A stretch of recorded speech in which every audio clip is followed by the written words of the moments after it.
మన ప్రభు అయిన యేసుక్రీస్తు పేరట మీ అందరికీ నా హృదయపూర్వక వందనములు. అనుదినం అన్న కార్యక్రమానికి స్వాగతం.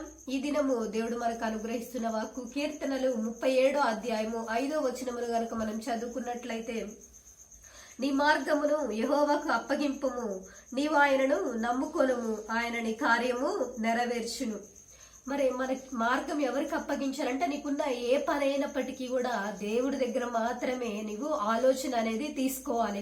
మరి సహజంగా మనకి ఒక ఆలోచన వచ్చింది అని అంటే వెంటనే ఏంటంటే పక్క వారికి కానీ లేదా మనుషులను కానీ ఎక్కువగా మనం సహాయం అడుగుతాం. కానీ నీవు ఏ చిన్న పని అయినప్పటికీ ఈ ఉదయకాలం లెగిసి నువ్వేం చేయాలి అని అంటే, నీ మార్గాలన్నీ కూడా దేవునికి అప్పగిస్తే నీ మార్గాలను దేవుడు సరళం చేస్తాడు అనమాట. అంటే ఎలాంటి ఇబ్బందికరమైన పరిస్థితులు అయినప్పటికీ కూడా నీ మార్గాలలో దేవుడు ఆయన దేవదూతల నుంచి నీ పనులన్నిటిని కూడా సఫలము చేస్తానని కూడా దేవుడు సెలవిస్తున్నాడు అనమాట. అంటే మనకున్న మరి నువ్వెవరిని నమ్ముకోవాలంటే దేవుణ్ణి మాత్రమే ఆశ్రయం చేసుకోవాలి. దేవుణ్ణి నమ్ముకున్నప్పుడు మన కార్యములన్నీ కూడా నెరవేర్చబడతాయి, సఫలమవుతాయి అని కూడా దేవుడు సెలవిస్తున్నాడు. కాబట్టి ఈరోజు నీ వైపు నీ దృష్టి అనేది ఎవరి వైపు అంటే దేవుడి వైపు మాత్రమే కేంద్రీకరించాలని కూడా దేవుడు సెలవిస్తున్నాడు. మరి మన పితరులందరూ కూడా ఎవరి మీద ఆధారపడ్డారు? వేకువ జామునే లెగిసి దేవుడి మీద మాత్రమే ఆధారపడ్డారు. దేవుడి దగ్గర మాత్రమే మాట తీసుకొని వారి జీవితంలో అంటే యుద్ధాల విషయంలోనే గాని ఎన్నో విషయంలో మరి దేవుని మీద ఆధారపడ్డందుకు వారు విజయం అనేది అంటే వారి మార్గాలన్నీ కూడా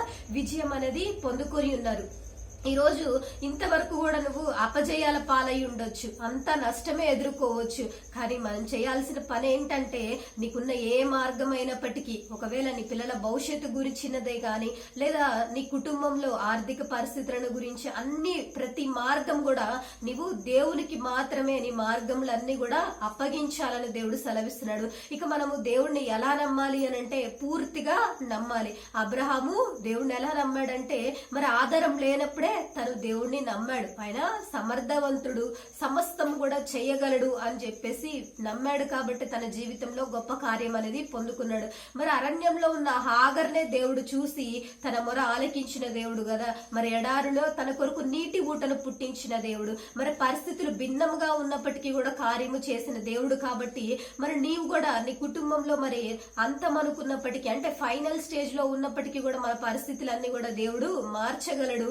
ఆయనకి మరి సమస్తము కూడా చేయటానికి మరి సర్వాధికారము కలిగిన దేవుడు. కాబట్టి మనకు తండ్రి అవుతాడు. నువ్వేది అడిగినప్పటికీ కూడా దేవుడు ఇస్తాడు. కాబట్టి మరి నువ్వు చేస్తున్న పని కరెక్టా కాదా, ప్రతిరోజు కూడా దేవుని సహాయమును మనం వేడుకోవాలి. ఆయన పరిశుద్ధాత్మ చేత మనము నడిపించబడాలి. మరి చాలా మంది ఏంటంటే వారికి తోచినట్టుగా చేయటం వల్ల ఎంతో నష్టపోతూ ఉంటారనమాట. ఈ దినమంతా మేము నష్టపోయాము, పని చేస్తున్నాము బిజినెస్ లో గాని లేదంటే ఒక ఉద్యోగాలలో గాని అన్నిటిలో కూడా ఎక్కడికి వెళ్ళినా అంటే మేము అడుగు పెట్టిన చోటల్లా కూడా కీడే జరుగుతుంది, అపజయాల పాలవుతున్నాము, బ్రతుకులో నెమ్మది లేదు అని చెప్పేసి చాలా మంది కూడా అంటూ ఉంటారు. కానీ మనం ఏం చేయాలి అని అంటే, ఎప్పుడైతే మనకున్న మార్గం అంతా కూడా నీకున్న పరిస్థితులన్నిటిని కూడా దేవుడికే అప్పగించు.